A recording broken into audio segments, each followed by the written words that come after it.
É com muita alegria que eu estou aqui hoje, e eu falo assim que a alegria minha é dobrada, porque que eu estou na casa de uma família que nós amamos muito, toda a igreja ama demais, que é o pastor Cledão, pastor Valquíria, e também porque eu estou aqui conectado com você por meio dessa rede social, algo que veio do coração de Deus para nós, embora a nossa vontade seja muito maior do que estar num vídeo como esse, mas sim de estar na igreja, ali cultuando o Senhor, louvando ao Senhor, adorando o seu santo nome, né? Porque nós fomos tirados das trevas para isso. Então hoje nós estamos aqui na casa do pastor Cledon e eu quero compartilhar uma palavra, e creio assim que ela vem de encontro ao seu coração, porque Deus falou muito comigo e creio que há de falar muito com você também. Essa palavra se encontra no livro de Lucas, no capítulo 13, e eu quero primeiramente dar início por meio da oração, amém? Eu quero que você que está aí, conectado com a gente, né? Eu queria citar alguns nomes de irmãos aí que a gente tem saudade, mas aí poderia ser injusto da minha parte, porque eu ia falar de alguns, esquecer de outros, e poderia estar mostrando uma falta, né, assim, de intimidade, de aproximação, isso seria injusto. Então eu quero estender meu abraço a todos, amém? E dizer assim que eu estou com muita saudade da igreja. E quero que você recline sua cabeça agora para que nós possamos estar orando. Deus Pai de glória, Deus, a mesma reverência que nós temos quando nós estamos na tua casa, é a reverência que nós apresentamos agora. Amém, ó Deus, louvando o seu santo nome, engrandecendo, ó Deus, ó Pai, a tua pessoa, Deus, por tudo aquilo que o Senhor tem feito, fez e há de fazer. Ó Deus, nós somos gratos a Ti, abrimos nosso coração para que a palavra do Senhor, ó Deus, venha ministrar em nós tudo que nós precisamos ouvir. Nós não estamos aqui para ministrar o que queremos, mas sim, Deus, para ministrar e ouvir, Deus, ó Pai, aquilo que nós estamos precisando. Amém. Por isso, fala conosco de forma clara, concisa e poderosa, ó Deus, e que nós possamos sair, ó Deus, através, por meio desse tempo que nós estamos aqui, Senhor, muito mais ainda fortalecidos. Muito mais, ó Deus, ainda, ó Deus, animados, ó Deus, renovados. Porque a palavra do Senhor tem poder para isso. Por isso, Senhor, fala conosco, em nome de Jesus. Amém, Jesus. Amém e amém. Lucas, no capítulo 13, no versículo 1, a Bíblia fala assim: e naquele mesmo tempo estavam presentes ali alguns que lhe falavam dos galileus, cujo sangue Pilatos misturaram com os seus sacrifícios. E respondendo Jesus disse-lhes: cuidai vós, que esses galileus foram mais pecadores que todos os galileus, por terem padecido tais coisas? Não vos digo. Antes, se vos não arrependerdes, todos de igual modo perecereis. E aqueles 18, sobre os quais caiu a torre de Siloé e os matou, cuidai que foram mais culpados do que todos quantos homens habitam em Jerusalém? Não, vos digo antes, se vos não arrependerdes, todos de igual modo perecereis. Eu creio que essa passagem, ela foi deixada na Bíblia com o intuito de destruir, de aniquilar todo o conceito, toda a teoria que vem de homens que querem respaldar ou embasar as fatalidades como se algo fosse por meio de um castigo divino. Então Jesus quer mostrar aqui, por meio desse diálogo com esses homens que chegaram até ele, informando sobre a morte dos galileus que trabalharam com os romanos na construção de um arqueduto com Pilatos, que eles foram amaldiçoados, que eles foram castigados porque uniram a força deles com um império que na época dominava as nações. Então eles tinham aquela fatalidade, aquela tragédia como um castigo divino. E não era um castigo divino. Tanto não era que Jesus então remete a eles a situação da torre de Siloé, onde ali quando ela caiu, 18, o segredo das tragédias, o segredo das calamidades, ela está em nós aplicarmos o nosso coração em sermos encontrados pelo Senhor todos os dias com o coração daqueles que arrependem, que tem ali um quebrantamento de espírito e um coração contristado. Esse é o intuito das calamidades. Nós precisamos a todo tempo está com o nosso espírito preparado. Aqueles homens por meio dessa passagem. Ele estava querendo dizer que nós não sabemos qual que é o segredo da fatalidade, das tragédias. Mas o que cabe a nós é a todo tempo estarmos com o nosso coração contrito, com o nosso coração quebrantado e dia a dia sempre buscando arrependimento no Senhor. Então esse é o segredo. Por isso Jesus então admoesta eles nesses dois versículos, no versículo 3 e no versículo 5. Mas aí eu lanço uma pergunta para você: como que eu faço para saber ou para entender sobre um coração voltado em arrependimento? E agora eu quero levar você a refletir comigo numa passagem que se encontra no livro de Lucas ainda, no capítulo 3. Lucas no capítulo 3, no versículo 7. Lucas 3, versículo 7. E a passagem diz assim: E dizia, pois, João à multidão que saía para ser batizado por ele: Raça de víboras, quem vos ensinou a fugir da ira que está para vir?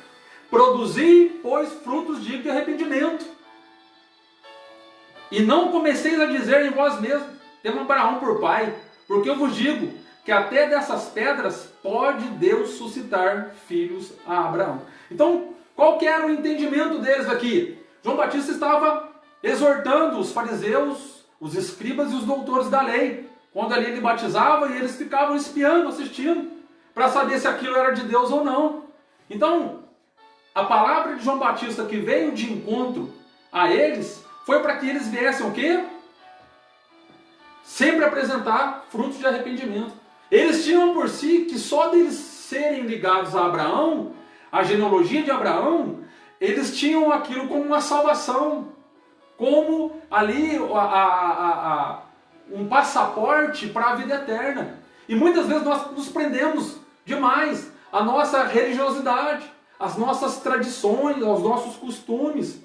E a salvação em Deus, ela não vem por meio de religiosidade, mas ela vem por meio daquilo que o próprio João Batista disse: apresentei frutos dignos de arrependimento. Então a salvação em Deus vem por frutos de arrependimento, e não por uma vida ligada a uma religião.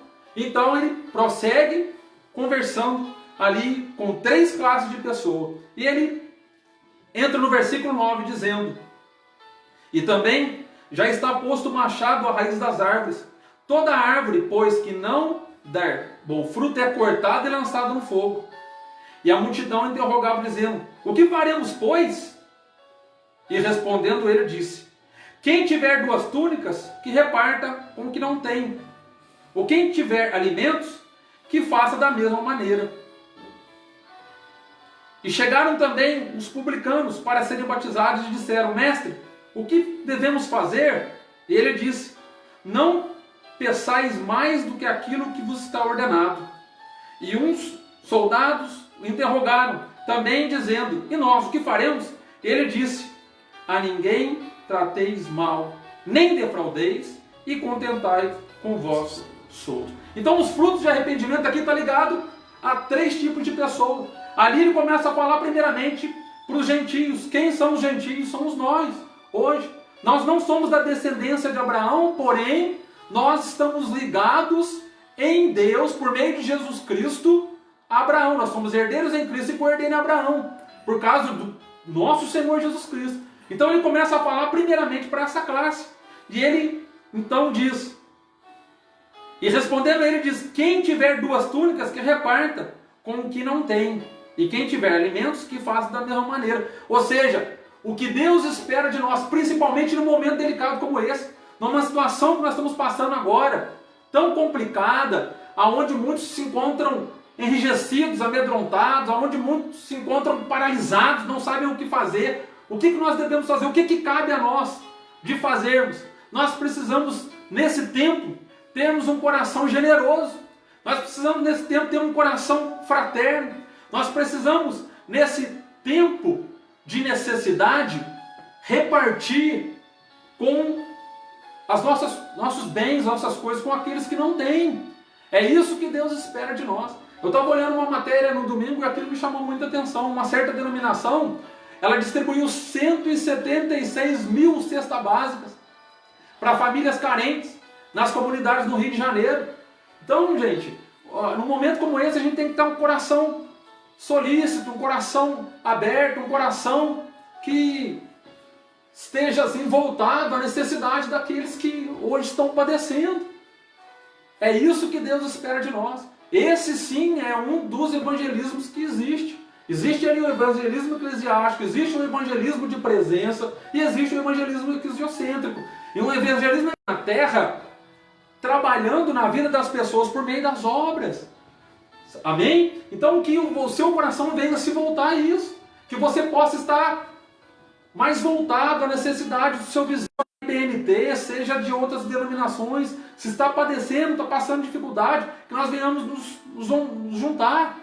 Nós venhamos ali ombrar para poder o quê? Carregar o fardo daquele que se encontra ali sobrecarregado. A palavra fala no livro de Romanos, né? Tendes mesmo sentimento uns para com os outros. Chorai com os que choram, alegrai com os que se alegram. Então, esse é o tempo de nós apresentarmos esse coração. Um coração generoso. Um coração que verdadeiramente ama o próximo. Então é isso que Deus espera de nós. Aqui no versículo 10, ele compartilha sobre isso. Só que no segundo tempo, na segunda classe de pessoas, João Batista então responde a respeito de uma segunda pergunta. E no versículo 11, no versículo 12, eles falaram o seguinte: e chegaram também os publicanos. Quem que eram os publicanos? Eram aqueles que ganhavam dinheiro em cima de lucros desonestos. E ele fala o seguinte para essas pessoas: e chegaram também os publicanos para serem batizados e disseram: mestre, o que devemos fazer? E ele lhe disse: não peçais mais do que aquilo que vos está ordenado. Ou seja, um momento como esse não é um momento de tirarmos proveito daqueles que se encontram ali desprovidos de bens, de recursos.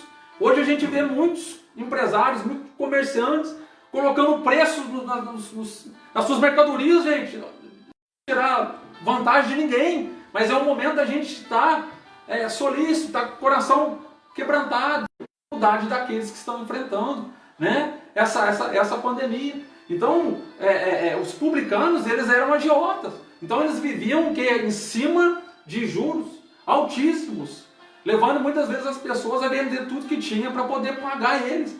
E aqui o apóstolo João, então, dá essa direção para eles. Amém? E a terceira classe que ele fala se encontra aqui no versículo 14. E uns soldados, no caso os militares, o interrogaram, também dizendo: e nós, o que faremos? E ele lhe disse: a ninguém trateis mal, nem defraudeis, e contentai-vos com o vosso soldo. O que ele está falando para os militares, no caso ali, as autoridades, né? Para não haver abuso, né, de autoridade em meio ao papel que eles exercem junto à sociedade. E também não defraudar, né? O que é o defraudar, né? É obter para si ou para outro vantagem ilícita, em prejuízo alheio, induzindo ou mantendo alguém em erro, mediante a artificial ardiz, né? Em qualquer outro meio de fraudulento. Então, isso é o que? Isso é o defraudar. E em terceiro ele fala o quê? Contentai-vos com o vosso soldo, ou seja, contento com o seu salário, né? Quantas pessoas se encontram hoje desempregadas? Então trabalham muito, ganham pouco. E muitas vezes ali o militar ele tem o salário, tem o soldo dele, mas muitas vezes não é grato. Então ele estava chamando a atenção dessas três classes. E nós nos envolvemos. E nós fazemos parte dessas três classes. Nós somos o quê? Aqueles que precisamos a todo tempo estar atento à necessidade do próximo, né? Estar solidário, estar ali sendo fraterno, estar sendo generoso. Então o segredo das fatalidades é a maneira que nós devemos ser encontrados pelo Senhor. Esse é o segredo das fatalidades. E o que Deus espera de nós é que nós venhamos buscar frutos de arrependimento. Mas ainda no capítulo 13, Jesus, logo depois dessa passagem, ele encerra dizendo uma parábola. E eu queria compartilhar essa parábola com você, para que a gente venha encerrar. E a parábola, ela diz o seguinte, no capítulo 13, no versículo 6, Lucas 13, você estava comigo lá no versículo 1, nós lemos até o 5, agora do versículo 6 até o 9. A parábola diz o seguinte, dizia essa parábola, um certo homem tinha uma figueira plantada na sua vinha, e foi procurar nela fruto, não achando. E disse ao vinhateiro, eis que há 3 anos venho procurar fruto nessa figueira, e não acho. Corta, porque ela ocupa ainda a terra inutilmente? E respondendo ele, disse, Senhor, deixa este ano, até que eu escave, esterque. Se der fruto, ficará. Se não, depois, mandará cortar. O que vem a ser essa parábola? Por que essa parábola está logo depois dessa passagem que nós lemos quanto à mortandade dos galileus e a queda da torre de Siloé? Por que Jesus fez uma junção da parábola nessa passagem? Porque essa parábola, ela guarda um segredo para aqueles que foram lavados e remidos no sangue de Jesus. Ela guarda um segredo para aqueles que têm um nome no livro da vida. Ela guarda um segredo para aqueles que já têm uma maturidade em Deus, em saber qual é a razão da sua vida. A razão da sua vida na terra é dar fruto. Então, por isso Jesus, ele fez essa junção da mortandade dos galileus e a queda da torre de Siloé, junto à parábola da figueira estéril. Então a parábola começa dizendo o seguinte, dizia essa parábola, um certo homem tinha uma figueira, corta, porque ela ocupa ainda a terra inutilmente. Quem que é o vinhateiro? É Jesus. Quem que é a figueira? Somos nós. Então cabe a nós darmos fruto. E o fruto que Deus espera de nós é fruto do Espírito Santo, está em Gálatas 5. É fruto de arrependimento, está em Lucas 3. É frutos de almas, está em João 15. Então o que Deus espera de nós é que nós venhamos o quê? Dar fruto. Porque este ano, até que eu escave, a esterque, se der fruto ficará. Se der fruto para dar, irmão. O segredo da maioria das vezes de nós escaparmos das fatalidades é quem que toca essa geração. É sermos alguém diferente em meio a uma multidão. Eu quero compartilhar com você sobre isso para que nós venhamos encerrar aqui no livro de João, no capítulo 15, no versículo 1. E ele começa dizendo o seguinte, o Senhor Jesus, eu sou a videira verdadeira e meu pai é o lavrador. Toda vara em mim que não dá fruto, atira e limpa toda aquela que dá fruto, para que dê mais fruto ainda. Vós já estáis limpos pela palavra que vos tenho falado. Estáis em mim e eu em vós. Como a vara de si mesmo não pode dar fruto, se não estiver na videira. Assim também vós, se não estiverdes em mim. Eu sou a videira, vós as varas. Quem está em mim, eu nele, este dá muito fruto. Porque sem mim, nada podereis fazer. Se alguém não estiver em mim, será lançado como a vara, e secará. E os colhem e lançam no fogo e ardem. Se vós estiverdes em mim, e as minhas palavras estiverem em vós, pedirdes tudo o que quiserdes, vos será feito. Nisto é glorificado meu Pai, que deis muito fruto, e assim serei meus discípulos. Como o Pai me amou, também eu vos amei a vós. Permanecei no meu amor. Se guardares os meus mandamentos, permanecereis no meu amor. Do mesmo modo que eu tenho guardado os mandamentos de meu Pai e permaneço no seu amor. Tenho-vos dito isso para que a minha alegria permaneça em vós e a vossa alegria seja completa. O meu mandamento é este, que vos ameis uns aos outros assim como eu vos amei. Ninguém tem maior amor do que este, de dar a sua vida em favor dos seus amigos. Vós sereis meus amigos se fizerdes o que vos mando. Já vos não chamarei servo, porque o servo não sabe o que faz o seu senhor. Mas tenho-vos chamado amigo, porque tudo quanto ouvi de meu Pai, vos tenho feito a conhecer. Amém, irmãos? Então, a palavra que Deus ele espera que nós venhamos responder é o que? É o chamado. De darmos fruto, de sermos boca nessa geração, nesse momento, levando a palavra de vida, levando esperança para aqueles que se encontram aflitos, angustiados, oprimidos. E são muitos aqueles que se encontram dessa forma, porque não tem ali uma resposta do que está acontecendo, o que pode acontecer em meio a essa tragédia que para aí o mundo inteiro. Mas nós que temos nosso coração em Deus e temos a palavra do Senhor como a nossa garantia, nós nos destacamos, nós somos diferentes. Então eu peço que você venha a ser diferente. Eu peço que você apresente sim, que você deseje sim, frutos de arrependimento, como fala em Lucas 3. Mas eu também do Espírito, como fala em Gálatas 5. E mais ainda, frutos de alma, frutos de vida, como fala em João 15. Eu quero nesse momento orar no meio dessa palavra que Deus colocou no nosso coração.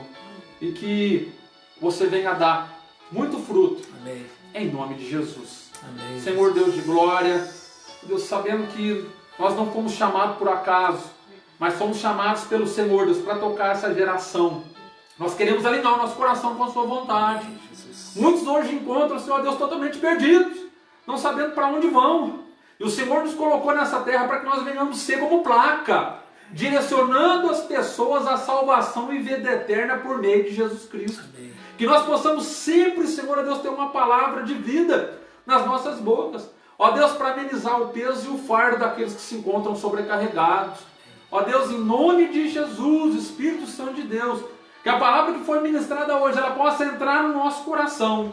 E que ela possa, Senhor Deus, ó Pai, produzir, ó Deus, muitos frutos, ó Deus, por meio de atitudes, ó Deus, de um coração contrito e quebrantado. Se o Senhor espera de nós, Deus, uma busca por arrependimento genuíno, constante, ó Deus, sempre que nós possamos sempre ser encontrados dessa forma. Ó Deus, assim nós colocamos a nossa vida e colocamos, Deus, e pedimos ao Senhor, Deus, que o Senhor venha direcionando os nossos passos, para que venhamos ser usados pelo Senhor, em nome de Jesus. Amém e amém.